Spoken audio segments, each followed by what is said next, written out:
नमस्कार, मी बागेश्री पारनेरकर डिजिटल विवेकमध्ये सगळ्यांचं मनापासून स्वागत करते।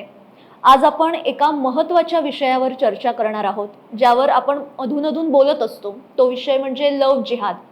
पण काहीतरी खोट्या गोष्टी पसरवतात किंवा राजकीय अजेंडा आहे असं म्हणून अनेक जण लव्ह जिहाद हा शब्द ऐकला की नाक सुद्धा मुरडतात।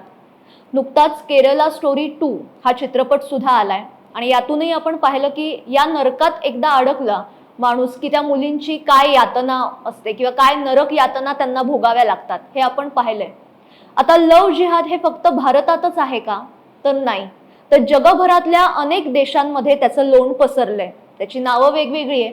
मध्यंतरी ग्रूमिंग गँग्स इंग्लंड मधला काय प्रकारे याच्यावर सुद्धा व्हिडिओ केला होता।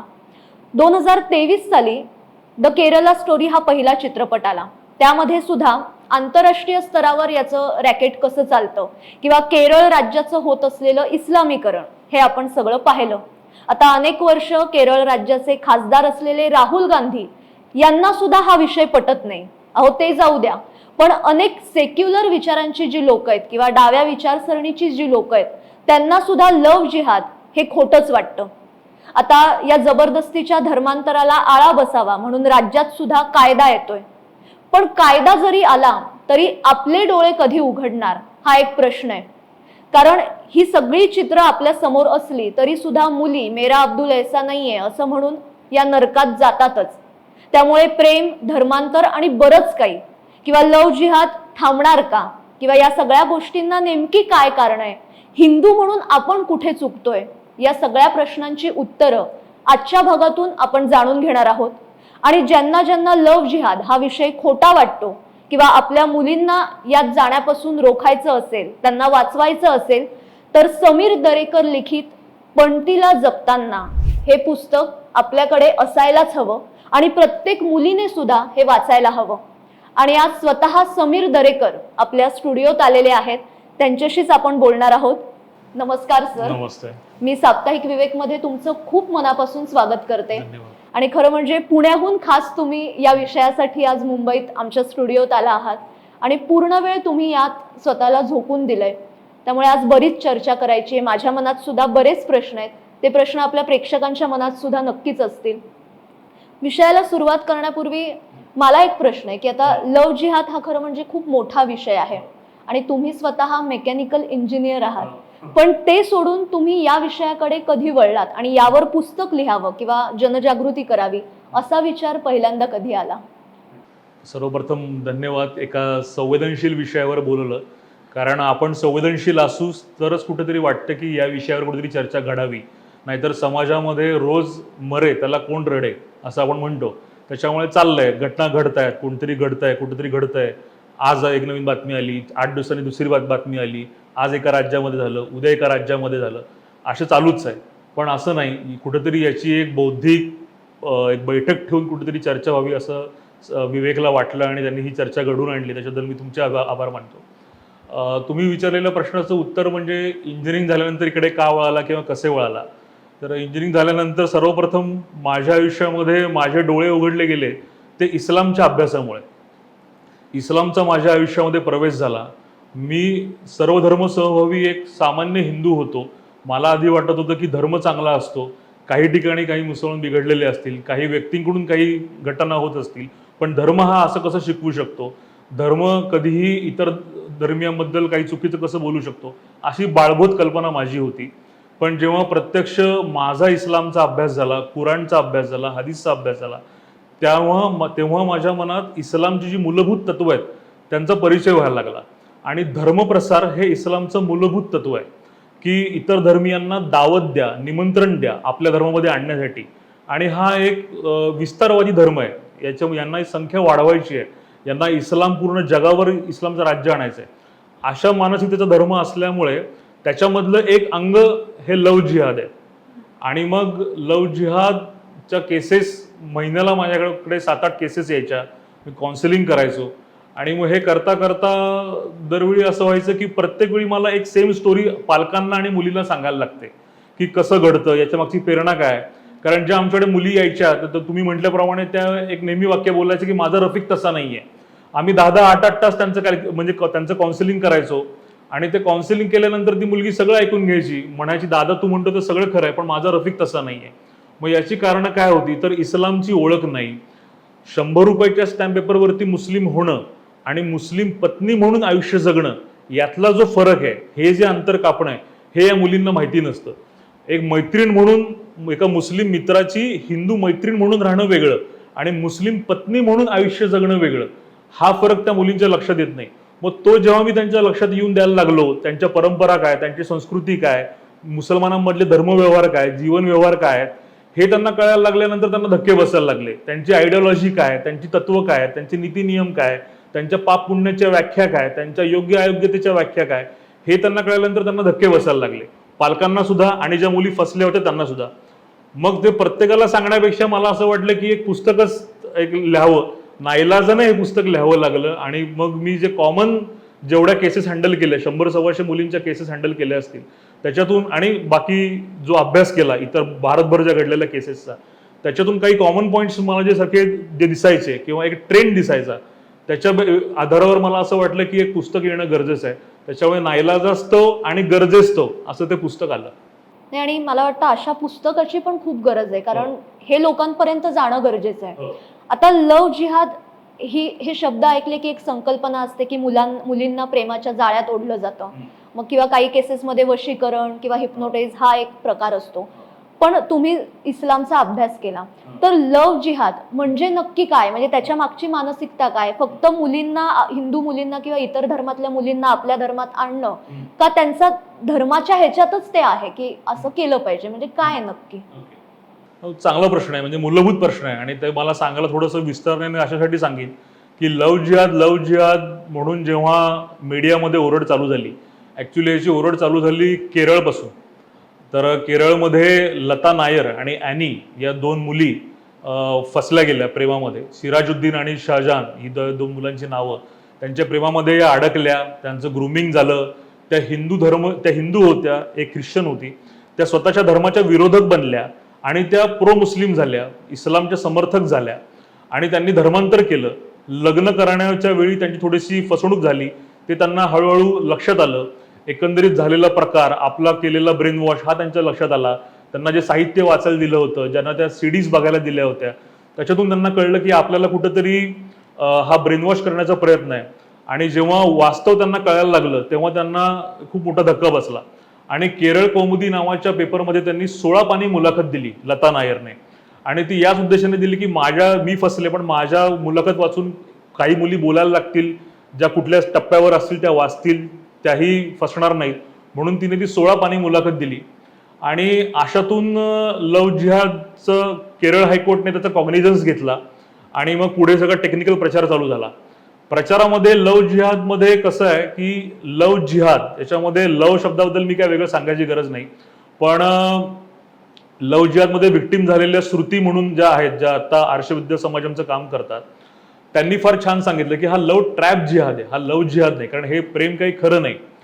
जिहाद या शब्दाचा अर्थ जर घेतला तर जिहाद हा शब्द जुहद या अरबी शब्दापासून आलाय आणि जिहादचा अर्थ आहे की अल्लाच्या कार्यासाठी संघर्ष. थोडक्यात काय तर अल्लाच्या कार्यासाठी संघर्ष. मग अल्लाचं काम काय आहे तर इस्लामचीच अख्ख्या जगावर सत्ता आणणं हे तुमचं कर्तव्य आहे प्रत्येक मुस्लिमाचं. मग त्यासाठी काम करा. मग त्यासाठी तुम्हाला काय काम करावं लागेल? तुम्हाला धर्मप्रसार करावा लागेल. मग धर्मप्रसार करण्याचे मार्ग कुठले आहेत? वेगवेगळे आहेत. मग त्याच्यामध्ये काही डायरेक्ट हिंसेने आहेत, काही प्रबोधनाने आहेत, काही धर्माचं मार्केटिंग करून आहे. या पद्धतीने या प्रेमाच्या लग्नाच्या माध्यमातून, आंतरधर्मीय लग्नातून सुद्धा मोठ्या प्रमाणामध्ये इस्लामचा प्रचार प्रसार केला जातो. असा हा लव जिहादला आकार मिळतो. तर जिहाद या शब्दाचा अर्थ अल्लाच्या कार्यासाठी संघर्ष झाला. आता लव जिहाद या शब्दाचा अर्थ पहिल्यांदा थोडासा बाळबोध अर्थ घेतला गेला की लव जिहादमध्ये ज्या बळी पडलेल्या मुली आहेत त्यांचा जिहादसाठी वापर केला जातो. तर असं नाही आहे. लव प्रेमातून, फसव्या प्रेमातून धर्मांतर करून तिच्याशी लग्न करून त्या एका हिंदू मुलीला म्हणजे गैरमुस्लिम मुलीला मुस्लिम करणं हाच एक जिहाद आहे. ठीक आहे. म्हणजे लव जिहाद मध्ये जे धर्मांतर होतं, जी फसवणूक होते, जे लग्न होतं आणि आंतरधर्मीय लग्नातून जे पुढे जो प्रवास चालू होतो हाच एक जिहाद आहे. त्याच्यामुळे दहशतवादी कारवाईसाठी ती मुलगी वापरलीच गेली पाहिजे असे काही अट नाहीये. दुसरा एक गैरसमज आपण खोडून काढला पाहिजे की लव जिहादमध्ये फक्त मुलीच फसतात. अशा अनेक केसेस आहेत ज्याच्यामध्ये मी सांगू शकेन की प्रणय पिल्ले होता त्याचा जावेद झाला, जोसेफ होता त्याचा मोहम्मद यास्मिन झाला. अशी अनेक उदाहरणं आहेत. सिद्धार्थ धर जो एक मुलगा होता लंडन मधला, तो त्याच्यानंतर जिहादी सीज झाला. तो तर सिरियामध्ये जाऊन आज आतंकवाद करतोय. AK-47 हातात घेऊन आणि स्वतःचं तानबाळ हातात घेऊन त्याने फोटो प्रसारित केला. तो सिरियामध्ये आता ISIS साठी काम करतोय. तर मुलं सुद्धा याच्यामध्ये धर्मांतरित होतात. त्याच्यामुळे हा दुसरा गैरसमज आपण खोडून काढला पाहिजे की आपण जो एक बाळबोध अर्थ काढतो की मुलांना काहीतरी पैसे मिळतात, मुलांना पैसे मिळाले की ते कॉलेजमध्ये मुली पटवतात आणि मग कुठेतरी बाईकवर फिरवतात, मग प्रेमाच्या आणाभाका होतात, त्यांची लग्न होतं आणि झाला लव्ह जिहाद. असं नाहीये. सर्वसामान्य लव्ह जिहाद घडण्यासाठी तो कुठल्या तरी रॅकेटचा, तो कुठल्या तरी संघटनेचा सदस्य पाहिजे असं काही नाही. आम्ही ज्या केसेस हँडल केल्या किंवा आमच्या संपर्कातल्या संस्था संघटनांमधून आम्ही जे बघतो तर अनेक मुलं आहेत की जी किंवा मुली आहेत की ज्या फसल्या ज्या मुसलमानांकडून, ते कुठल्याही संस्था संघटनेचे सदस्य नव्हते, ते नॉर्मल धर्मपरायण मुसलमान होते. पण इस्लामचा अभ्यास नसल्यामुळे आम्ही इथे येतो की लव्ह जिहाद म्हणजे कुठल्या तरी संस्था संघटनेकडूनच झाला पाहिजे असं काही नाही. तुमच्या प्रश्नाच्या निमित्ताने मला इथे सांगायला फार आवडेल आणि हे एकदम कोरून घ्या की लव्ह जिहाद घडण्यासाठी तो कुठल्या तरी संस्था संघटनेचा सदस्य पाहिजे असं काही नाही, तो कुठल्या तरी रॅकेटचाच भाग असला पाहिजे असं काही नाही. एक सर्वसामान्य मुसलमान, कारण त्याला लहानपणापासून गैरमुसलमानांबद्दल कसं वागायचं, काफिरांबद्दल कसं वागायचं, आपला धर्मप्रसार कसा करायचा, काफिर हे कसे मारण्याजोगे आहेत, कसे कन्वर्ट करण्याजोगे आहेत, हे त्यांच्या पुराणामध्ये लिहिलेलं आहे आणि मी माझ्या पुस्तकामध्येही ते दिलेलं आहे. त्याच्यामुळे ही शिकवण लहानपणापासून मोठेपणीपर्यंत आल्यामुळं त्यांना अशा कुठल्या वेगळ्या प्रशिक्षणाची गरज नाही. पण मग अर्थात असं बोलत असताना मग कुठल्या संस्था संघटनेसाठी काम करत नाहीयेत का, तर असंही नाहीये. निश्चितपणे जेव्हा लता नायरची मगाशी मी केस सांगितली की लता नायरने हायकोर्टमध्ये जेव्हा अपील केलं आणि जेव्हा केस टाकली तर तेव्हा जजमेंट जे दिलेलं आहे म्हणजे criminal miscellaneous application 5289 Kerala high court 2009, हे जजमेंट सगळ्यांनी वाचलं पाहिजे. केरळ हायकोर्टचे जज टी शंकरन म्हणतात की त्यांनी जेव्हा केरला पोलिसला, कर्नाटक पोलिसला, CBIला अशा सगळ्यांना निर्देश दिले होते की तुम्ही याचा तपास करा. तपास केल्यानंतर जवळपास 18 अहवाल सादर झालेत कोर्टामध्ये लव्ह जिहादवरती. 18 अहवाल सादर झालेत आणि या 18 अहवाल जे सादर झाले त्याच्यामध्ये campus front of India, India fraternity forum, popular front of India, Satyasarini Sabha, अशा पद्धतीच्या ज्या संस्था आहेत, पॉप्युलर फ्रंट ऑफ इंडिया, अशा पद्धतीच्या संस्था आहेत, या संघटनांची नावं आली. शाहीन फोर्स सारख्या विद्यार्थी संघटनांची नावं आली. सिमीच्या ज्या अंडरकव्हर काही संघटना आहेत त्यांची नावं आली. ही सगळी अहवालातली नावं आहेत, पोलीस तपासातली नावं आहेत. यांच्यासाठी काही संघटना काम करतात. इंडिया फ्रॅटर्निटी फोरम जी संस्था आहे, या संस्था जी भारतातली कार्यरत संस्था आहे, हिचं जे सेंटर आहे म्हणजे मुख्य सेंटर हे दमासला आहे, सौदी अरबमध्ये आहे. यांना स्कॉलरशिपच्या नावाखाली पैसा येतो, अनेक विविध धार्मिक कार्यांच्या नावाखाली म्हणजे पैसा येतो, दावतच्या नावाखाली पैसा येतो आणि त्या पैशाचा प्रचार प्रसार करून मग हे असे अंजाम देतात. अनेक केसेसमध्ये कुठल्या ना कुठल्या तरी संघटनेचं धरलंय. मरियम नावाची मुलगी होती, ती केरळमधून मुंबईलाच आली. आता जिथे आपण बसलोय मुंबईतच बसलोय, मुंबईमध्ये ती मुलगी आली केरळमधून आणि ती इस्लामिक रिसर्च फाउंडेशन म्हणजे झकीर नाईकचं जे इस्लामिक रिसर्च फाउंडेशन आहे त्या संस्थेच्या संपर्कात ती आली. तिला पूर्ण सांगितलं गेलं की तुझा धर्म कसा तुला मुक्ती देणार नाही, मुक्ती देणारा धर्म फक्त इस्लामच आहे, मुक्ती देणारा देव फक्त अल्लाच आहे.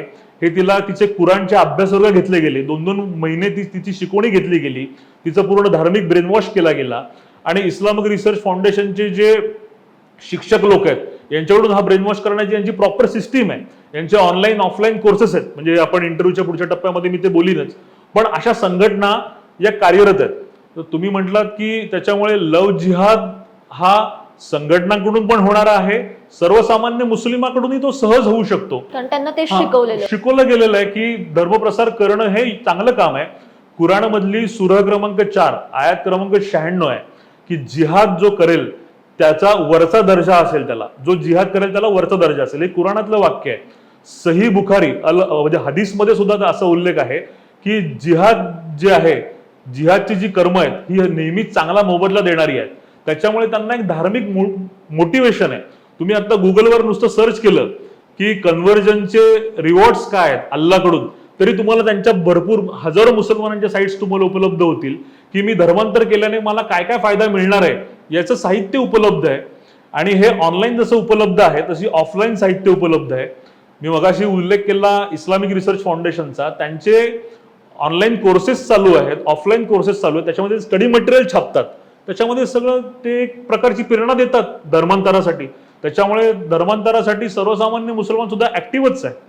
आणि जाता जाता सांगतो की लव्ह जिहाद म्हणजे नक्की काय, तर लव्ह जिहाद मधून मी मगाशी म्हटल्याप्रमाणे अब्दुल दोस्तम, जावेद गमिदी, मुफ्ती वाजिदी अशी अनेक मंडळी आहेत, झकीर नाईक यांचे ऑनलाईन कोर्सेस आहेत. आणि ही मंडळी सर्वसामान्य त्यांच्या रोजच्या भाषणातून, त्यांचे युट्यूब चॅनल्स आहेत, त्यांचे फेसबुक लाईव्ह होतात, याच्यातून पण म्हणजे आता कारण मी बोलत असताना पण काही जण म्हणतील की नाही कशावरून सर्वसामान्यांना अशी प्रेरणा आहे, तर त्याचं उत्तर तुम्हाला देतो. मी जी नावं घेतली पुस्तकामध्ये त्यांची डिटेल्समध्ये नावं आहेत, तुम्ही ते बघा, त्यांचे युट्यूब चॅनल्स बघा. त्यांच्या युट्यूब चॅनल्सवर त्यांनी असं सांगितलंय की तुम्ही तुमच्या घरापासून कशी सुरुवात करा, तुमच्या गल्लीपासून सुरुवात करा, तुमच्या ऑफिसपासून सुरुवात करा, तुमच्या कॉलेजपासून सुरुवात करा.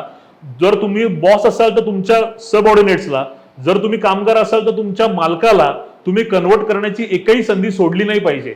रेल्वे स्टेशन असो, बाजारपेठ असो, म्हणजे प्रवास 1 तासाचा असो, 1 दिवसाचा असो, 2 दिवसाचा असो, तुम्ही ही धर्मांतराची संधी म्हणून वापरली पाहिजे असं त्यांनी म्हटलेलं आहे.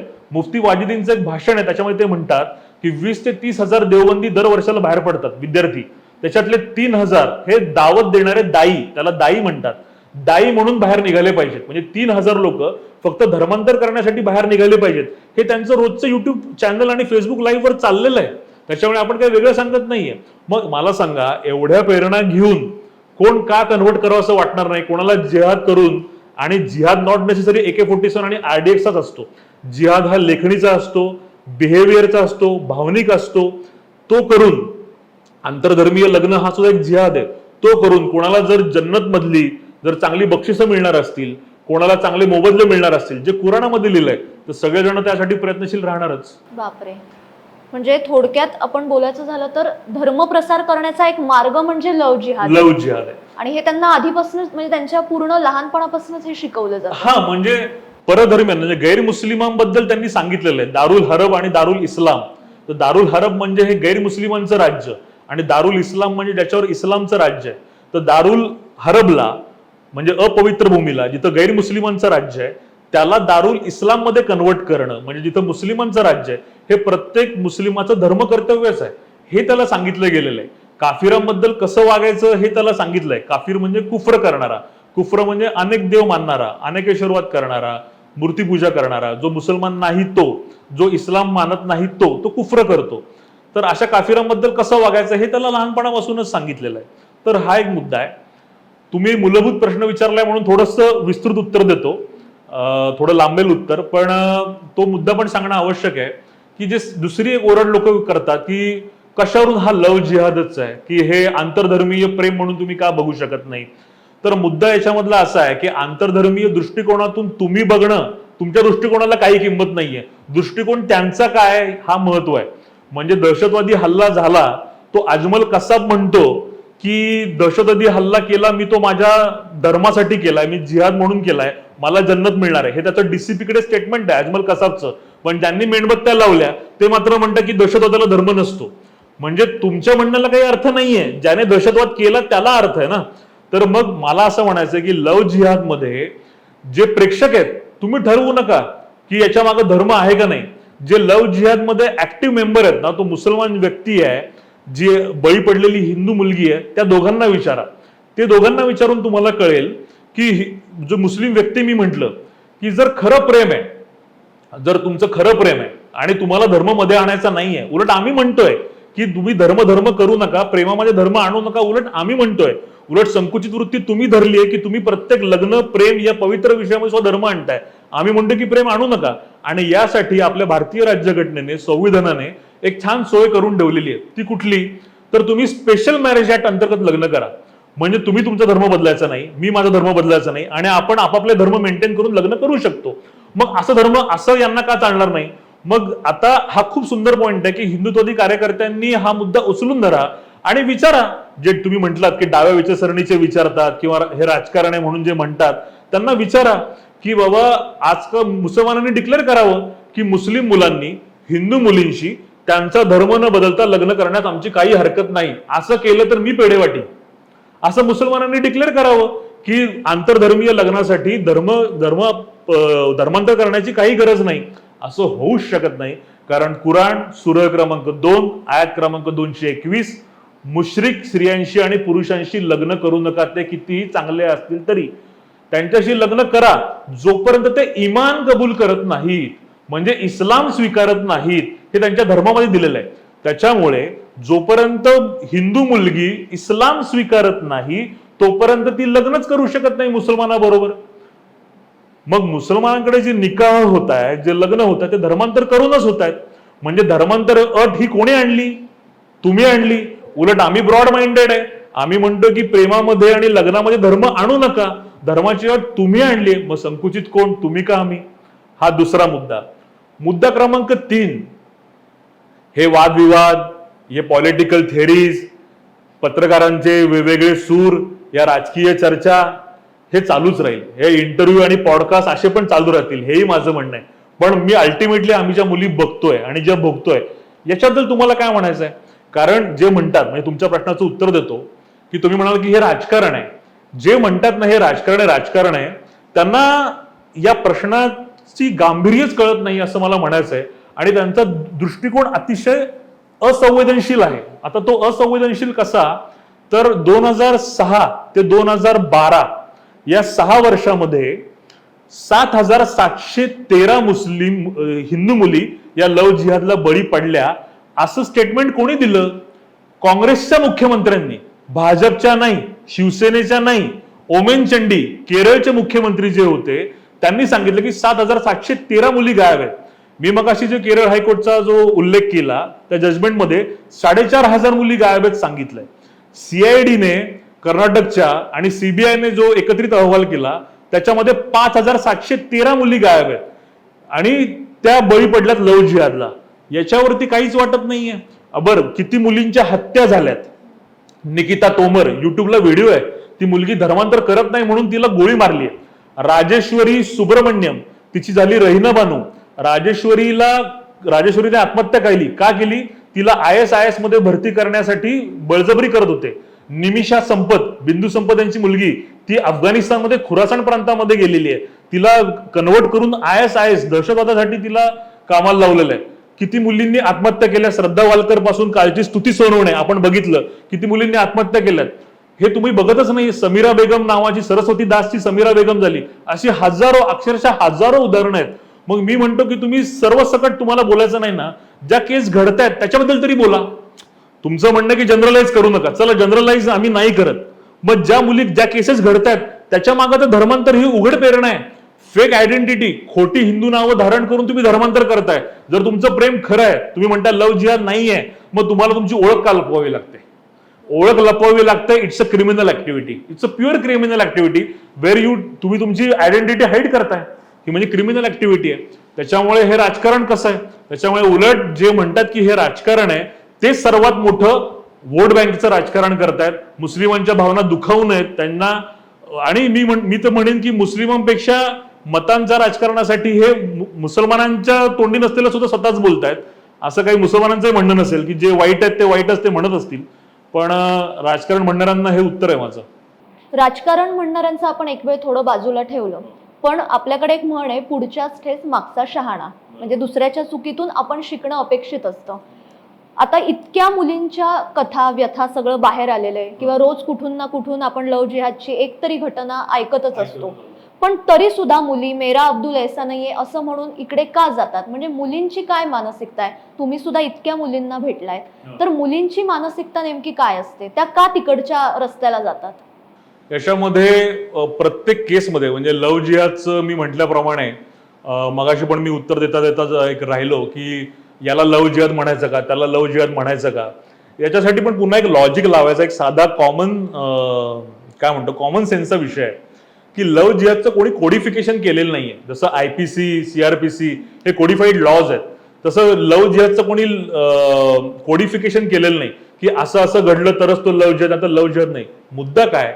फसव्या प्रेमातून आंतरधर्मीय लग्न आणि तिची फसवणूक, तिचं भावनिक, मानसिक, शारीरिक शोषण, अशा ज्या केसेस आपण बघतो की बऱ्याच तुम्ही जर आता इंटरनेटवर असाल, ज्या घडलेल्या घटना बद्दल, म्हणजे ज्या आज ऑनलाईन उपलब्ध आहेत, आता आम्ही ज्या केसेस बघितल्या त्या सगळ्याच काही ऑनलाईन नाही आहेत, पण मी म्हणतो की ज्या मीडियामध्ये आल्या, ज्या फेमस झाल्या त्या ऑनलाईन केसेस बघा, तर सगळ्यामध्ये प्रत्येक मुलगी म्हणते की माझं शारीरिक शोषण झालं, बलात्कार झालेले आहेत. मिरज मधली केस आहे, वैशाली नावाची मदरसामध्ये इंग्लिश शिकवायला जाणारी शिक्षिका होती, तिच्यावरती 3-3 वेळा बलात्कार झालेला आहे.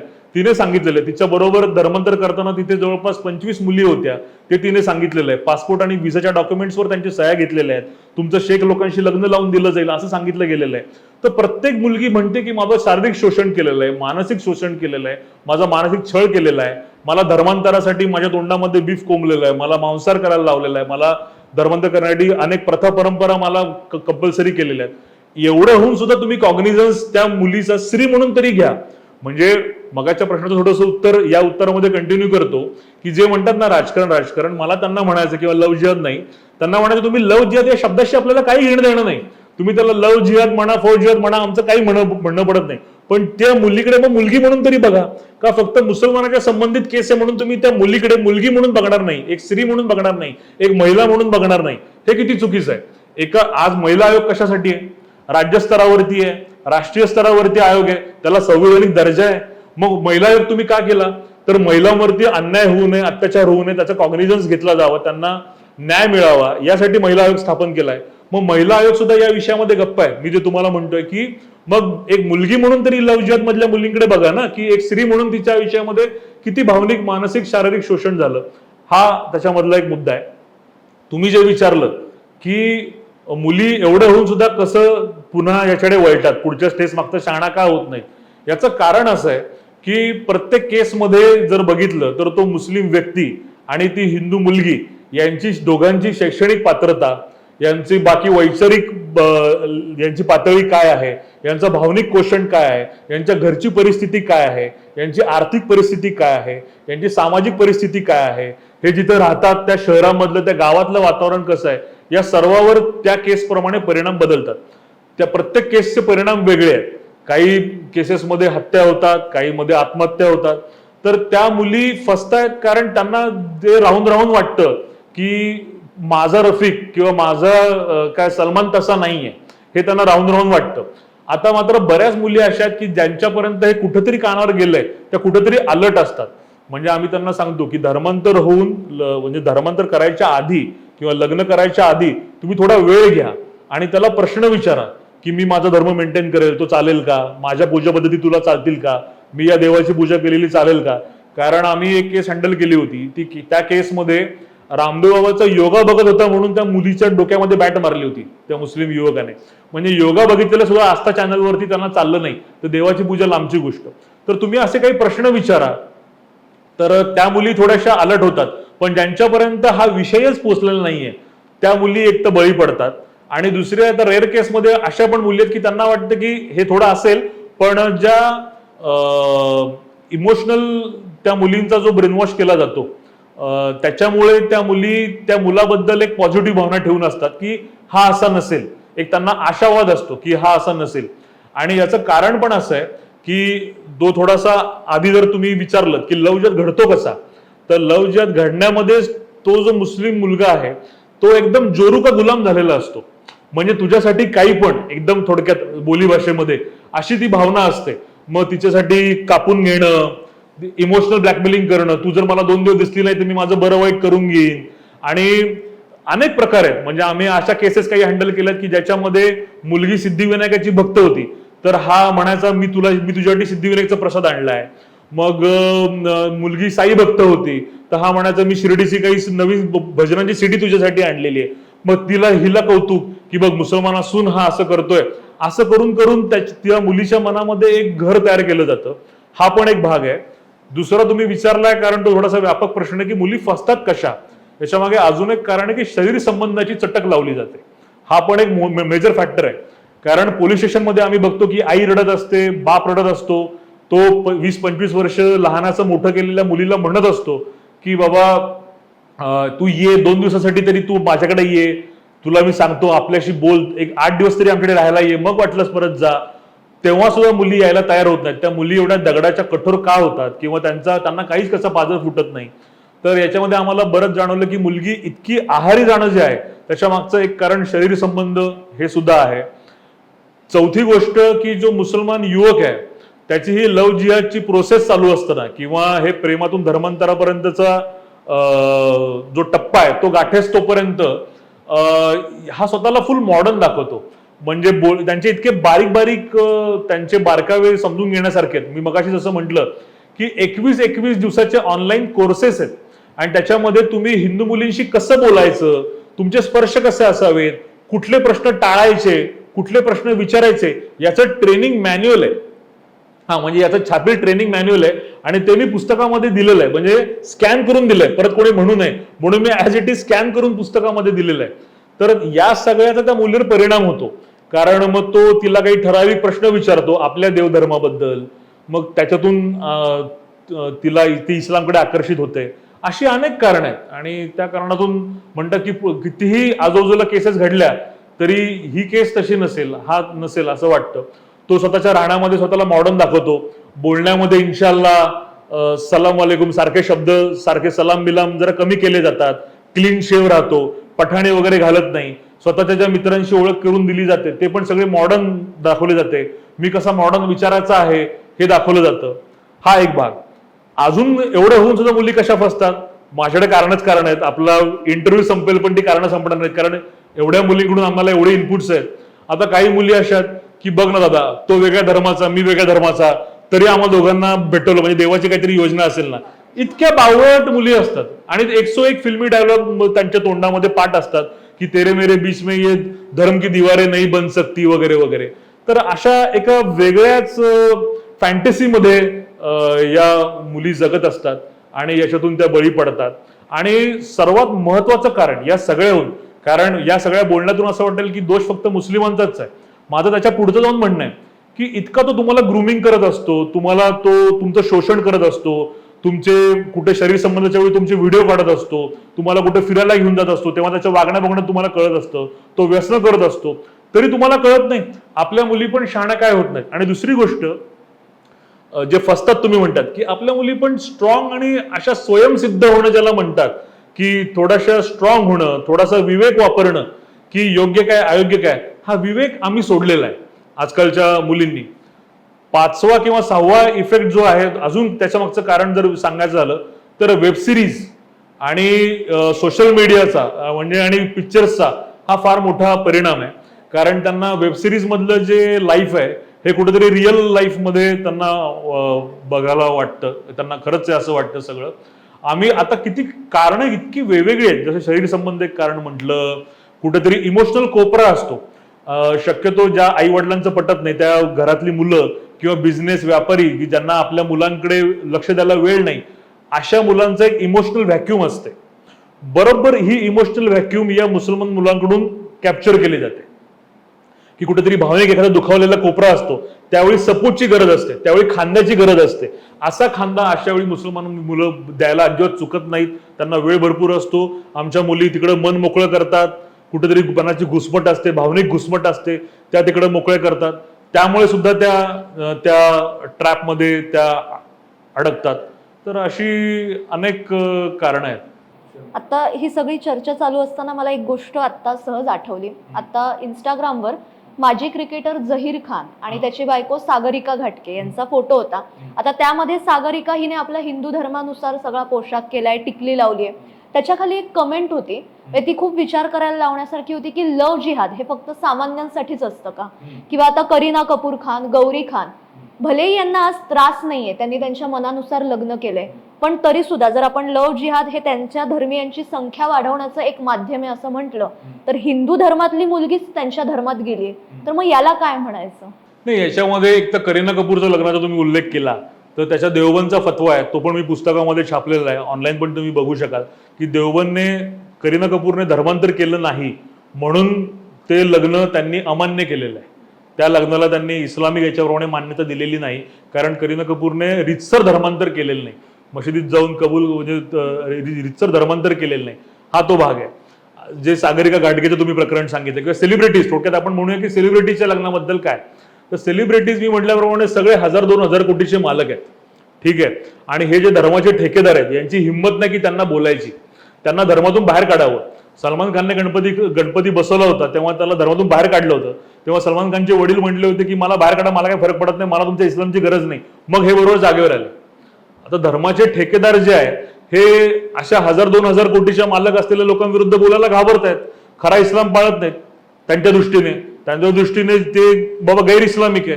पण याच्यामध्ये एक भाग असा आहे की कुराणमध्ये एक सूरा आहे की तुम्ही लग्न केलेल्या तुमच्या 4 बायका असू शकतात पण डासी किती पण असू शकतात. हा एक भाग आहे. त्याच्यामुळे ज्या धर्मीयांनी ज्या लग्न केली आहेत हा ते कुठल्या टर्म्स फॉलो करून त्यांनी ही लग्न केली आहेत ते माहिती नाही, पण किंवा ते फॉलो करतात पण त्यांच्याविरुद्ध फतवे निघत नाहीयेत. हा एक म्हणजे भाग आहे. पण देवबंदने मात्र असा फतवा काढलेला की आम्हाला हे लग्न आम्हाला हे मान्य नाही. त्याच्यामुळे सर्वसामान्यांसाठीच हा लव्ह जिहाद आहे का असं नाहीये. काही मला सांगता येणार नाही पण सिरियसमध्ये काम करणाऱ्या म्हणा किंवा अशा मॉडेल्सचं पण मी माझ्या मते एक शहाबाज म्हणून होता त्याच्याशी लग्न झालं होतं, त्याचं पण मी दिलेलं आहे, पुस्तकामध्ये उल्लेख केला की ती मॉडेल होती, तिच्या बाबतीत पण हे झालेलं आहे. त्याच्यानंतर कसं आहे की करीना कपूर आणि ही खूपच एकदम सुपर एलाइट उदाहरणं झाली अलग लक्षात. या सर्वसामान्य याच्यामध्ये ही मात्र प्रकार असा नाहीच आहे. त्याच्यानंतर तारा सहदेव जी इंडिया लेवलची शूटर होती, जी रायफल शूटर होती, तर तिच्या बाबतीमध्ये सुद्धा असे प्रकार घडलेले आहेत. तिला खोटी ओळख सांगण्यात आली होती, तिचं फेक आयडेंटिटी सांगण्यात आली होती. रकीबुल हुसल त्याचं नाव होतं खरं, आणि त्याला हिंदू नाव सांगून त्याने तिच्याशी लग्न केलं होतं. आणि नंतरच ते सगळं रॅकेट उघडकीस आलं. कारण लव्ह जिहादमध्ये वेश्या व्यवसायासाठी सुद्धा मुलींना पुरवणं असंही काही केसेसमध्ये झालेलं आहे. तर त्याच्यामुळे असं काही नाही, काही चांगल्या सेलिब्रिटीज फक्त फिल्म लाईन मधले जर सोडलं तर स्पोर्ट्स पर्सन असतील, मॉडेलिंग मधले असतील, काही बिझनेस मधले बरेच जे आहेत, काही बिझनेस टायकून्स जे आहेत त्यांच्या बाबतीमध्ये सुद्धा असे केसेस म्हणजे घडतात. बरोबर. आता लव्ह जिहादच्या बाबतीत आपल्याकडे एक बोललं जातं की हिंदू धर्मात आपली संस्कृती आपण लहानपणापासून मुलांना शिकवत नाही. म्हणजे पूर्वी जसं भगवद्गीता, रामायण किंवा काही श्लोक शिकवले जायचे ते हल्ली दिसत नाही. म्हणजे आपली संस्कृती, आपले संस्कार कमी पडतात. आता केरला स्टोरी 2 मध्ये एक वाक्य होतं याला धरून की तो मुस्लिम मुलगा म्हणतो की सेक्युलर तुम्ही असतात, आम्ही कधीच सेक्युलर नसतो, आम्ही नास्तिक वगैरे नसतो, आमचा धर्म आहे आणि आम्ही त्याच्यावरच चालतो. तर मग यामध्ये संस्कार, संस्कृती याचा किती रोल आहे? म्हणजे हे शिकवत नाही म्हणून या घटना घडतायत असं काही आहे की अजून काय गोष्टी आहेत? निश्चितपणे ते केरळ स्टोरीचा उल्लेख केला म्हणून ते वाक्याला एक जोडून सांगून टाकतो की तो जे म्हटला की आमच्यामध्ये नास्तिक नसतात, हे खूप अंडरलाईन करणारं वाक्य आहे. कारण मुसलमानांमध्ये श्रद्धा न ठेवण्याला ऑप्शन नाहीये. म्हणजे एखादा हिंदू आहे तो देव मानला तरी हिंदू आहे, देव नाही मानला तरी हिंदू आहे, बरोबर. देवाला शिव्या दिल्या तरी तो हिंदूच आहे, काही प्रॉब्लेम नाहीये. पण इस्लाम मध्ये असं नाहीये. म्हणजे मी अल्लाला न मानता मी मुसलमान राहू शकत नाही, अल्लाला मानावंच लागतं, श्रद्धा असावीच लागते. श्रद्धावान म्हणजेच मुसलमान असं त्यांच्या कुराणामध्ये तुम्हाला मुस्लिम शब्द कमी दिसेल, श्रद्धावान हा शब्द जास्त दिसेल. त्याच्यामुळे तो जो शब्द आहे की आमच्यात नास्तिक नसतात ते 200% नाही 1000% खरं आहे. आता तुम्ही म्हणाला संस्कारांचा विषय, तर मी असाच एका ठिकाणी व्याख्यान करायला गेलो होतो संभाजीनगरला. आणि त्या व्याख्यान करताना माझ्या आधीचा जो वक्ता आहे त्याने तुम्ही म्हटलं त्याप्रमाणेच मुद्दा मांडला की आपल्या मुलींचे संस्कार कमी पडतात. तर तेव्हा ऑडियन्स मधून एक पालक धावत आले आणि त्यांनी स्टेजवर जाऊन पाईक हातात घेऊन ते बोलल्या, तुम्ही म्हणताय संस्कार नव्हते, माझी मुलगी नवरात्रात 9 दिवस उपवास करायची, ती पण का पळून गेली असं. आता हे उदाहरण सांगून मग मी उत्तर देतो, या आपण मुद्द्याकडे येऊया. पहिलं कारण म्हणजे आपला धर्म काय आहे हे सांगणं 50% संस्कार झाला.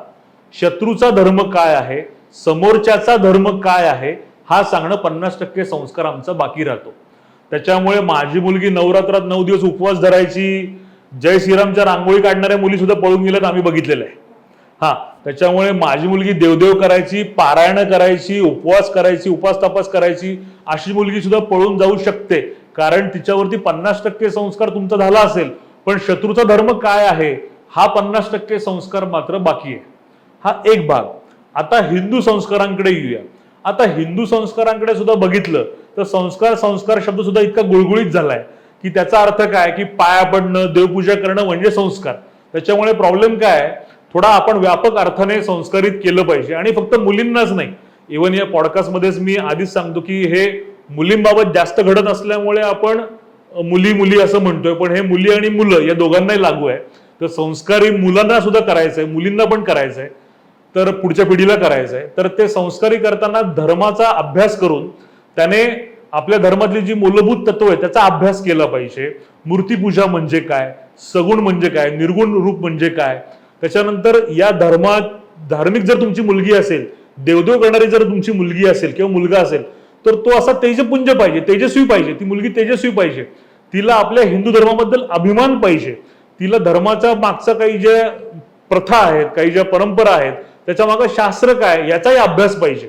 आता संस्कारचा अर्थ काय हा वरवर घेतला जातोय. कुंकू लावणं म्हणजे संस्कार, कपड्यांवरून संस्कार, पाया पडण्यावरून संस्कार, खाण्यापिण्यावर नाही. ते आलं लसूण पण खात नाही. अहो, आलं लसूण न खाणाऱ्या किती मुली पळून गेल्या आहेत. मग आलं लसूण न खाणारा हा झाला वरवरचा संस्कार. आतला जो संस्कार आहे की माझा धर्म काय मला स्वातंत्र्य देतो, आज मी जी काही आहे ती माझ्या धर्मामुळे आहे, आज मी जी काही आहे ते माझ्या धर्मासाठी जे आतापर्यंत इतिहासामध्ये बलिदानं झाली त्याच्यामुळे मी आज एक हिंदू मुलगी म्हणून, हिंदू मुलगा म्हणून मी श्वास घेतोय, हा अभिमान वाटणं हा संस्कार पण बाकी आहे ना. हा हिंदुत्वाचा संस्कार होत नाही. धर्माचा कर्मकांडाचा संस्कार वेगळा आणि हिंदुत्वाचा संस्कार वेगळा. हिंदू धर्माचा संस्कार वेगळा, हिंदुत्वाचा संस्कार वेगळा. हा हिंदुत्वाचा संस्कार होत नाही. आम्हाला यज्ञाला बसतात का बसतात. अहो, जे म्हणतात ना लव जिहाद राजकारण आहे किंवा हे, मी त्यांना सांगतो की त्यांच्या घरात सर्वात जास्त पूजा आणि होम हवन होतात. म्हणजे पूजा आणि होम हवन करण्यामध्ये तुम्ही संस्कार फक्त म्हणू नका.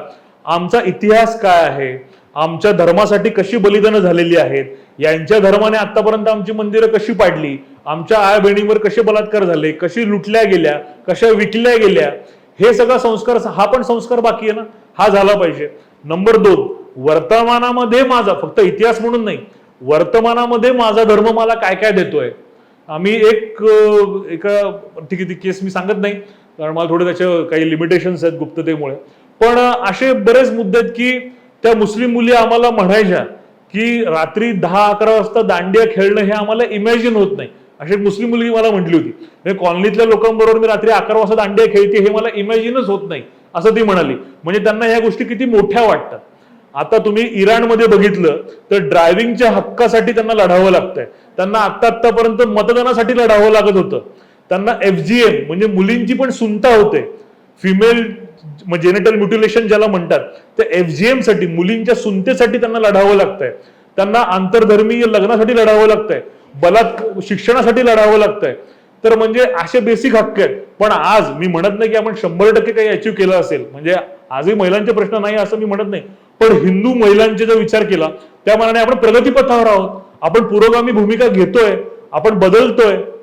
मग हे जे स्वातंत्र्य मिळालंय, हा जो संस्कार, हा पण संस्कार त्यांच्यावर झाला पाहिजे की हे मी कुठेतरी हिंदू आहे म्हणून झालंय, म्हणून तेव्हा तिला कळेल की मग मी मुसलमान होणं म्हणजे मी माझं स्वातंत्र्य गमावणं. कारण डॉक्टर बाबासाहेब आंबेडकरांनी थॉट्स ऑन पाकिस्तान अर्थात पाकिस्तान पार्टिशन ऑफ इंडिया पुस्तकामध्ये पान क्रमांक 226 वरती असं स्पष्ट लिहिलेलं आहे की मुसलमान स्त्री ही जगातला सर्वात केविलवाणा प्राणी आहे. हे आंबेडकर का म्हणाले, आणि त्याच्या आधी त्यांनी बरंच इस्लामवरती सगळं त्यांचं भाष्य केलेलं आहे, पण हे आंबेडकर का म्हणाले मुस्लिम स्त्री म्हणजे जगातली सर्वात केविलवाणा प्राणी असं का आंबेडकर म्हणाले, तर याच्यामागं हीच कारण मीमांसा आहे. तर ती आपण लक्षात घेतली पाहिजे. त्याच्यामुळे संस्कार निश्चित आपल्या धर्मग्रंथांबद्दल माहिती करून दिली पाहिजे, पण आपल्या इतिहासाबद्दल माहिती करून दिली पाहिजे आणि शत्रूच्याही धर्माबद्दल आणि इतिहासाबद्दल माहिती करून दिली पाहिजे. आणि अजूनही याला छोटा मुद्दा सांगतो, कारण तुम्ही विचारलेला प्रश्न फार महत्वाचा आहे की आपले संस्कार कमी का पडतात किंवा संस्कृती आपली समजून देण्यामध्ये आपण कमी पडतोय का, तर त्याचं उत्तर होय आहे. इस्लामिक रिसर्च फाउंडेशनचं अगदी म्हणजे श्रोत्यांनी अगदी कानात तेल टाकून ऐका की इस्लामिक रिसर्च फाउंडेशनचे दावत ट्रेनिंग प्रोग्राम नावाचे धर्मांतर करण्यासाठीचे कोर्सेस आहेत. त्याच्यामध्ये त्यांनी दावत म्हणजे निमंत्रण देणे, परधर्मियांना आपल्या धर्मात आणण्यासाठी निमंत्रण देणे, दावत टू बुद्धिस्ट, दावत टू सिख्स, दावत टू हिंदूज अशी छापील ट्रेनिंग मॅन्युअल्स काढली आहेत. त्याच्यामध्ये त्यांनी विचारलेले प्रश्न आहेत, किंवा आम्ही सुद्धा त्या मुलींशी जेव्हा भेटतो तेव्हा त्या मुली म्हणतात की देव दादा आपले देव खोटे आहेत, आपले देव सैतान आहेत, अल्ला खरा देव आहे आणि अल्लामुळेच मुक्ती मिळणार आहे. कोल्हापूरची मुलगी मला म्हटली होती. दुसरं काय त्यांना विचारतात, प्रश्न विचारतात, ही मुसलमान मुलं आहेत, हे प्रश्न विचारतात. श्रुती जिची घर वापसी झाली, जिच्यावरती केरला स्टोरी 1 हा आधारित होता पिक्चर, जी शालिनी जे कॅरेक्टर आहे, तर त्याच्या आधीचा जो भाग आहे की ती मुलगी आपल्या धर्माच्या विरुद्ध होती. त्या श्रुती म्हणून ज्या आहेत, ज्या आज चांगलं धर्मप्रचाराचं काम करतात आपलं, त्यांची घर वापसी झाली, त्या पुन्हा मुसलमानच्या हिंदू झाल्या. जेव्हा त्यांना तुलनात्मक त्यांनी अभ्यास केला इस्लामचा आणि हिंदू धर्माचा, श्रुती यांनी सांगितलं की त्या शंकराच्या मंदिरावर थुंकत होत्या. त्यांनी स्वतः कबुली दिली ऑन कॅमेरा. त्या म्हटलं की मी शंकराच्या पिंडीवरती थुंकत होते. इतकं त्या हिंदू धर्माच्या विरोधात झाल्या होत्या. पण त्या कशामुळे विरोधात झाल्या होत्या, जे मी म्हटलं की यांना प्रश्न दिलेले आहेत की हे प्रश्न काय विचारायचे हिंदू मुलींना, तुमचे नैवेद्य कुत्री मांजरी खातात, देव खात नाही.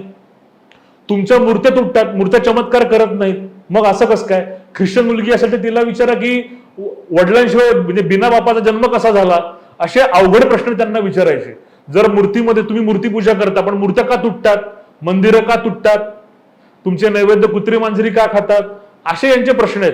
त्याच्यानंतर हत्तीचं तोंड असलेला आणि खाली माणसाचं देह असलेला असा देव कसा असू शकेल, असे प्रश्न. तुमचा गणपती हा खोटा आहे, असे तुमच्या कशामध्ये, असे कसे वेगवेगळे तुमचे देव, असे कसे तुमचे वेगवेगळे सण. मुख्य म्हणजे आपल्या सणांवर पण ते असा प्रतिघात करतात, आपल्या मूर्त्यांवरती प्रतिघात करतात, आपल्या देवतांबद्दल प्रतिघात करतात, आपल्या रामायण महाभारताच्या स्टोऱ्यांवरती प्रतिघात करतात. मग आपल्या मुलीनं तुम्ही जे म्हटलं की संस्कार दिले पाहिजे, तो हा दिला पाहिजे की त्याच्या मागचं शास्त्र सांगितलं पाहिजे. कुठलंही आता तुम्ही दिवाळी करताय, होळी करताय, याच्यामध्ये शास्त्र काय, दिवाळी आम्ही काय साजरी करतो, कशाचं प्रतीक म्हणून साजरी करतो, पाडवा आम्ही कशाचं प्रतीक म्हणून साजरी करतो, हे आम्ही सांगतच नाही. आम्ही फक्त पाडवा गुढी उभारतोय, आम्ही फक्त दिवाळी फटाके फोडतोय. मग हे आयतं धर्मांतरासाठी जे रॉ मटेरियल आहे हे मुसलमानांना फार सहज जातं. कारण धर्मावरती तुम्ही 10 प्रश्न विचारले, मूर्तीपूजेबद्दल नुसतं विचारलं तर आपल्या मुलींची विकेट उडते, त्यांना उत्तर देता येत नाहीत, कारण माहितीच नाहीये. मग त्या मुलीला सांगावं लागतं की नाही, असीम शक्तीला सीमित करून आपण मूर्तीपासून सुरुवात करतो. आपण मूर्ती म्हणजे मूर्ती चमत्कार करेल असं आपण कधी मानलेलं नाही, पण एकाग्रतेसाठी आपण मूर्तीपासून सुरुवात केली आहे. आपण निर्गुणाचीच पूजा करायची आहे, आपण पंचमहाभूतांची पूजा करायची आहे. पण हे शास्त्र कुठेतरी बोललं गेलं पाहिजे ना. पंचमहाभूत हा शब्द कानावरच आपल्या हिंदू मुलींच्या पडला नाही, पण ती पारायण करते देवाचे, काय उपयोग आहे. त्याच्यामुळे संस्कार केला पाहिजे मी असं म्हणेन, पण तो संस्कार म्हणजे टिपिकल संस्कार नाही, मी म्हटलेला डोळस संस्कार केला पाहिजे. एकीकडे आपण पाश्चिमात्य संस्कृतीचं अंधानुकरण करतो आणि आपली ही जी काही पद्धत आहे किंवा त्यामागचा विचार आहे तो सांगत नाही. आणि मग अशा घटना झाल्या की मग म्हणायचं की आपले संस्कार कुठेतरी कमी पडतात आणि मग कर्मकांडात आपणच त्याला अडकवून ठेवलंय. त्याच्या पलीकडे जो विचार आहे तो पुढच्या पिढीपर्यंत जात नाही, त्यामुळे कुठेतरी ही सगळी अडचण निर्माण होते, इतिहास पोचत नाही. संभाजी महाराजांचं बलिदान लोकांना पिक्चर बघितल्यानंतर कळालंय. किती मुलं अशी आपल्याला भेटली, तुम्हाला भेटली असतील की ते म्हणाले आम्हाला असं माहितीच नव्हतं. म्हणजे साधी संभाजी महाराजांची धर्म बलिदानाची एवढी मोठी स्टोरी जर यांना माहिती नसेल तर बाकी यांना किती माहिती असणार आहे. म्हणजे what happen to Hindu temples नावाचे 2 खंड आहेत की हिंदू मंदिरांचं काय काय झालं, किती कशी पाडली, पण हा इतिहासच पोचलेला नाहीये. आपल्या बायका गल्फमध्ये जाऊन विकल्या जात होत्या, इथं स्त्रियांचा व्यापार होत होता, जनानखाने भरले जात होते, हा इतिहासच माहिती नाही, जोहार माहिती नाही.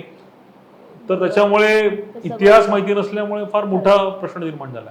खरं म्हणजे हा विषय खूप मोठा आहे, पण तरी मला एक प्रश्न विचारायचा आहे जो तुमच्या बोलण्यात सुरुवातीला आला की इस्लाम काय आहे किंवा कुराणमध्ये नेमकं काय सांगितलंय ह्याचा अभ्यास आपण केला पाहिजे.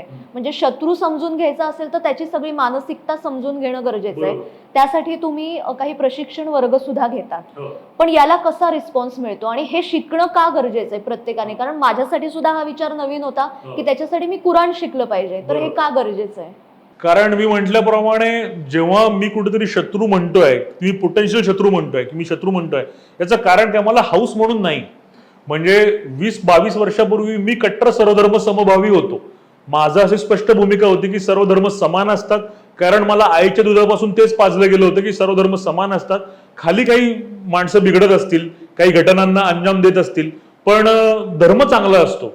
याच विचाराने मी चाललो होतो. पण मी हिंदू माझं मन बाजूला ठेवून मी तटस्थपणे जेव्हा इस्लामचा अभ्यास केला तेव्हा मला कळलं, तेव्हा मला नाईलाजाने म्हणावं लागतंय की हे शत्रू आहेत.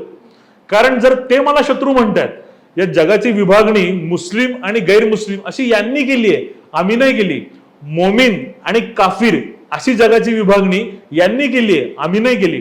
आता दावत देण्यामध्ये जे यांचे प्रकार चालू आहेत, म्हणजे धर्मप्रसाराचं यांचं फार मोठं रॅकेट जे आज भारतभर चालू आहे, ज्या मोठ्या मोठ्या घटना चालू आहेत, इस्लामिक दावत सेंटर, जमाते इस्लामे हिंद.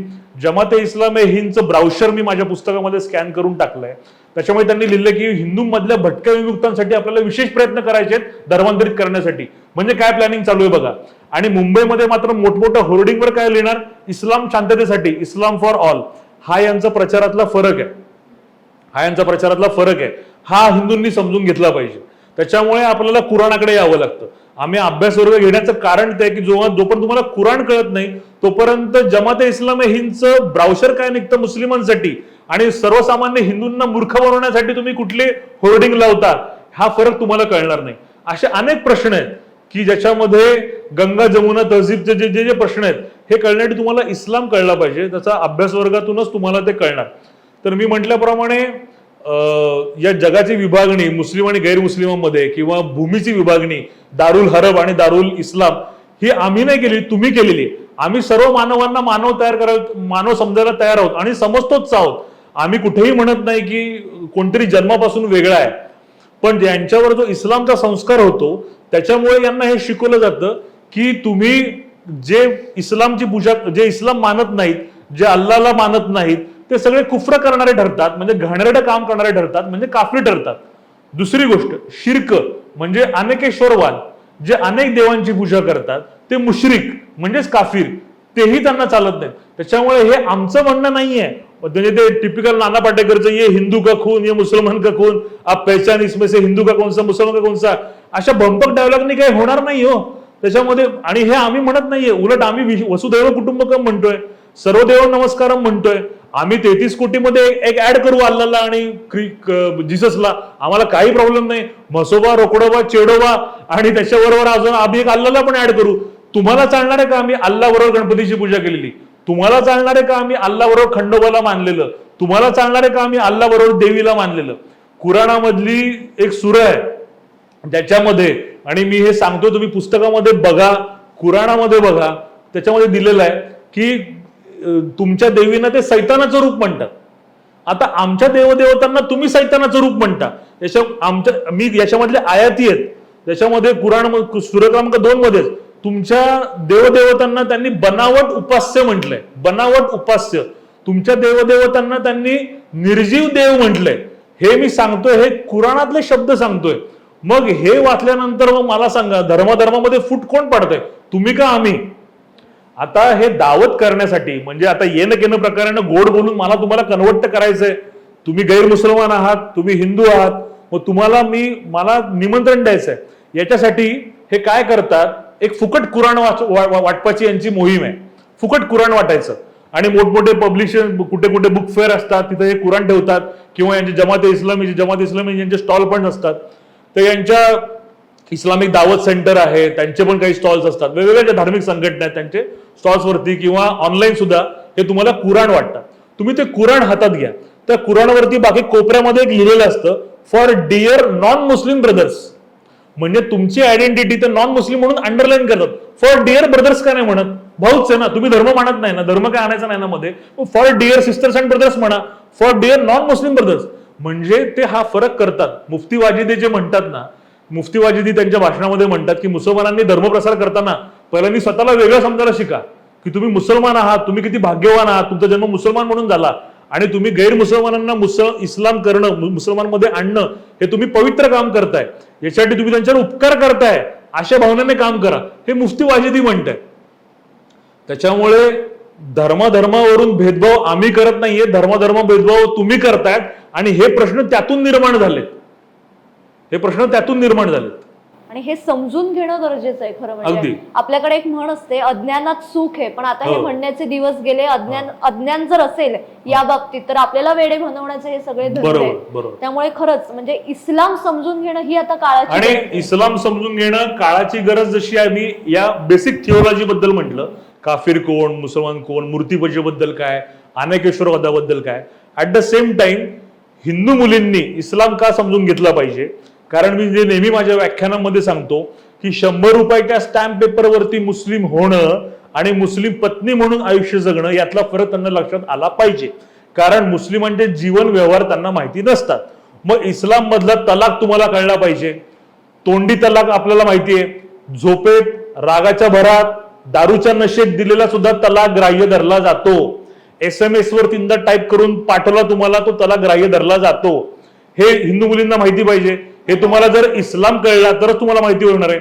दुसरी प्रोसेस तलाक नंतर त्याचा उपचार करायची हलाला.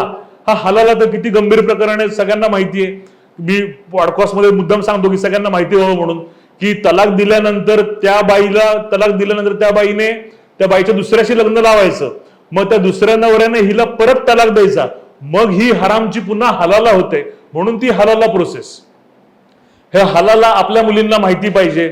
तिसरी गोष्ट, शिया मुसलमानांमध्ये मुताह मॅरेज म्हणजे टेम्पररी मॅरेज नावाचं एक मॅरेज, ते 1 दिवसापासून, 1 आठवड्यापासून, 1 महिन्यापासून, 1 वर्षापासून किती दिवसापर्यंत चालतं. टेम्पररी मॅरेज ही कन्सेप्ट त्यांच्यामध्ये. हे तुम्हाला चालणार आहे का? बहुपत्नीत्व तुम्हाला चालणार आहे का? दुसरी गोष्ट, पुरुषाला जसा तलाक द्यायचा अधिकार आहे, म्हणजे इस्लाम का समजून घ्यायचा आहे हे मी सांगतोय, की जसा पुरुषाला घटस्फोट द्यायचा अधिकार आहे, तलाक द्यायचा अधिकार आहे, तसा मुस्लिम स्त्रियांना आहे का? तर तो नाही. फक्त काय, आणि जर द्यायचंच असेल तर काय करावं लागतं, त्यांच्यामध्ये खुला करण्याची पद्धत आहे. खुला, त्याला म्हणतात खुला. तर म्हणजे ती लग्नाची गाठ सोडणं, थोडक्यात ते खुला करणं. तर खुलाची पद्धत काय, जेव्हा तुमचं आणि माझं लग्न होत आहे तेव्हा मी त्या बाईने त्या लग्नाचा जो करार असतो, त्या निकाहाचा जो करार असतो, त्या करारामध्ये ते कलम टाकायचं की मला तुझ्यापासून घटस्फोट घेता आला पाहिजे. आता मला सांगा, लग्न व्हायच्या वेळी सगळं गोडगोड चालू असतं, लग्न व्हायच्या वेळी कोण टाकेल घटस्फोटाचा कलम टाकून ठेवेल? त्याच्यामुळे डॉक्टर बाबासाहेब आंबेडकरांनी सुद्धा थॉट्स ऑन पाकिस्तानमध्ये पान नंबर 227 वर म्हटलं की वन्स मॅरिड ऑलवेज मॅरिड. हे आंबेडकरांचं वाक्य आहे. Once married always married. इस्लाममध्ये परत येण्याचे चान्सेस फार कमी राहतात महिलांना, आणि तो पण तलाक नसतो, फक्त तलाक घेऊ शकेल असा प्रस्ताव दिलेला असतो. हे तुम्हाला लग्नाच्या वेळी खुला म्हणून त्या करारामध्ये टाकावं लागतं. म्हणजे ज्या आज आपल्या हिंदू मुली मुस्लिम मॅरेज ऍक्ट अंतर्गत लग्न करतायत त्यांना हे माहिती नसतं काहीच. त्याच्यामुळे त्या असं काही कलम टाकत नाहीत, त्याच्यामुळे उद्या कोर्टामध्ये ती प्रकरणं टिकत नाहीत. तर असा हा प्रकार आहे. बापरे, खरं म्हणजे हा विषय इतका मोठा आहे. आणि जेव्हा आपण ते बघतो, लव जिहादच्या घटना वाचतो, तेव्हा आपल्याला वरवर सगळं माहिती असतं, पण त्याचे किती कंगोरे आहेत किंवा त्याला किती पैलू आहे हे आज तुमच्याशी चर्चा केल्यानंतर जाणवलं. आणि खरं म्हणजे मला तुमचं अभिनंदन किंवा कौतुक करायचंय, कारण आज अशी माणसं नाही आहेत की जी उतरून ह्याच्यामध्ये पूर्णवेळ प्रचारक म्हणून किंवा काउन्सिलिंग करतायत. आणि या माणसांची गरज आहे. खरं म्हणजे ही गरज भासू नये अशी वेळ यायला पाहिजे, पण ती वेळ येईल की नाही याचं उत्तर आता कोणाकडेच नाहीये. पण खरंच मी तुमचे खूप मनापासून आभार मानते की इतका महत्वाचा संवेदनशील विषय आणि तुम्ही पुण्याहून मुंबईत खास आपल्या प्रेक्षकांशी गप्पा मारायला आलात. खरंच मनापासून धन्यवाद. आणि ही काळाची गरज आहे की याविषयी बोललं गेलं पाहिजे. आपण हे विषय टाळतो, पण हे टाळण्याचे विषय नाहीयेत. मला सुद्धा लव जिहादच्या मागे एवढ्या काही कन्सेप्ट असतात किंवा पैलू असतात हे माहिती नव्हतं, पण आज तुमच्याशी. आणि लव जिहादचे कारण पैलू जसं तुम्ही म्हटलात की त्याचा जे विरोधक जे आहेत किंवा राजकारण, केरला स्टोरी बघा, पण केरला स्टोरीला जे राजकारण म्हणतात किंवा प्रोपगंडा म्हणतात, त्यांना मला हे सांगायचं की नुसती फेक आयडेंटिटी म्हणजे हिंदू नाव धारण करून फसवल्याची आपल्याकडे एवढी उदाहरणं आहेत. मग त्याचं तुम्ही काय म्हणाल? ते तर उघड क्रिमिनल ऍक्टिव्हिटी झाली. म्हणजे कुठेतरी मान्यच करावं लागतं ना की लव जिहाद चालू आहे, कुठेतरी रॅकेट चालू आहे. आणि ते विविध संस्था संघटनांचे, ते असं कोण बोर्ड लावून कोण म्हणणार नाही की आम्ही लव जिहाद करतो म्हणून. पण जे त्यांच्या धार्मिक शिकवण्या आहेत, त्यांचे क्लासेस आहेत, त्यांचे जे शिबिरं भरतात, त्यांचे जे ट्रेनिंग कोर्सेस होतात, याच्यातून हे सरळ चालू आहे. म्हणजे फेक आयडेंटिटी तुम्हाला निर्माण करून, म्हणजे लोकसत्ता मधली एक बातमी आहे की 6 वर्षानंतर त्या मुलीला कळालं की माझा नवरा हिंदू आहे. 6 वर्षानंतर कळालं. अशा अनेक मुली आहेत की आता मुंबईची एक रिया म्हणून मुलगी होती, ती हॉटेल मॅनेजमेंट करत होती. तर एक मुलगा तिला सांगितलं, फेसबुकवर ओळख झाली होती, तर ती आयडेंटिटी त्याची खोटी होती, तो मुसलमान नव्हता. आणि जेव्हा ही म्हटली की तो मुसलमान होता, तर जेव्हा ही म्हणाली की तू मला खोटं लपवलंस आणि आता तू मुसलमान, तर मला तुझ्याबरोबर नाही प्रेम संबंध ठेवायचे, तेव्हा तिची हत्या केली गेलेली आहे. UPSC MPSC करणारी मुलगी होती, तिची हत्या केली गेली. त्याच्यामुळे फेक आयडेंटिटीवर तुमचं काय म्हणणं आहे? म्हणजे निकिता तोमर तिला गोळ्या घातल्या, त्यांच्याबद्दल तुम्हाला काय म्हणणं आहे? पुण्या कल्याणमधून 4 लोक IS ला तिकडे जॉईन व्हायला गेली, त्याच्याबद्दल तुमचं काय म्हणणं आहे? प्रतिभा प्रभाकरण सारखी मुलगी जी तिच्या आत्महत्या करताना डायरीमध्ये लिहून ठेवते, त्या मुलीच्या प्रकरणाबद्दल तुमचं काय म्हणणं आहे? अशी हजारो प्रकरणं आहेत. कीर्तना दास, म्हणजे जाता जाता सांगतोय मी हे की पैलू आहेत म्हणून मला ते राहत नाही की किती पैलू असू शकतात. तुम्ही कीर्तना दास नावाची सॉफ्टवेअर इंजिनियर मुलगी होती, इंटरव्ह्यूला गेली होती आणि ग्रुमिंग कसं करतात बघा. तर त्यावेळी त्या इंटरव्ह्यूला एक मुसलमान मुलगा तिच्या बरोबर होता आणि दोघांनी जॉब इंटरव्ह्यू दिले. तेव्हा शेअरिंग करताना एकमेकांचे ईमेल ID त्यांनी एक्सचेंज केले होते की तुला काही कुठं नोकरीचं नवीन कळलं तर मला कळव, मला काय कळलं तर मी तुला कळवीन, अशाने यांनी ईमेल ID एक्सचेंज केले होते. घरी गेल्यानंतर हिला मेल आला की माझं सिलेक्शन झालं, पण ही म्हटली हो माझं काही झालं नाही. ती म्हटली हरकत नाही, मी रोज तुझ्यासाठी अल्लाकडे प्रार्थना करीन. आणि असं 10-15 दिवस तो रोज मेल करायचा की मी तुझ्यासाठी आज प्रार्थना केली, आज प्रार्थना केली. आणि एक दिवस त्या कीर्तना दास नावाची जी मुलगी आहे तिला खरंच नोकरी मिळाली.